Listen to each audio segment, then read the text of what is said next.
यादव जी मेजा प्रयागराज से 100 रुपए का पुरस्कार, बहुत बहुत प्रणाम। और 21 रुपए का पुरस्कार भैया की तरफ से बहुत बहुत प्रणाम। बड़ी याद आवे पिया के प्यार खाई,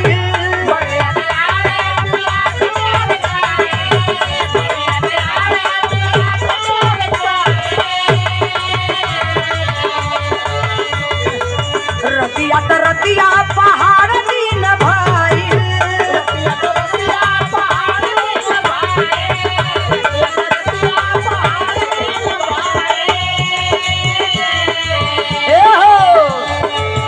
बड़ी याद आवे पिया के प्यार खाई।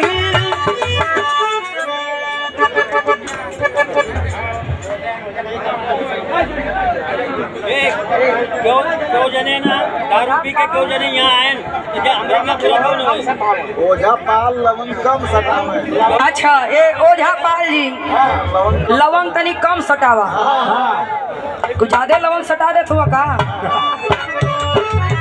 हाँ समझ गई, लवंग ज्यादा सटावत हुआ तनी सा लवंग कम सटाई। ओझा पाल जी ये 500 रुपए का पुरस्कार देकर सम्मानित किया गया, बहुत बहुत प्रणाम।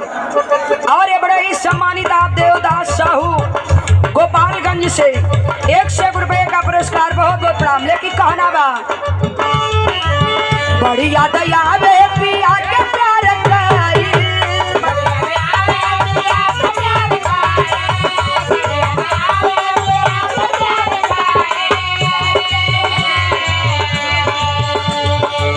रतिया त रतिया पहाड़ दिन भाई,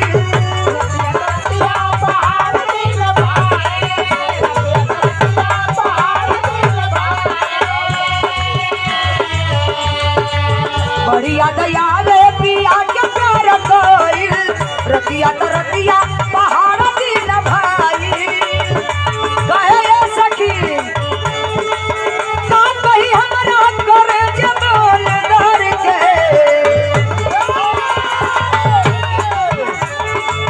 का कही हमरा करे जबोल डर के, नवाले गईले नवाले गईले राजा बोतल में भर के,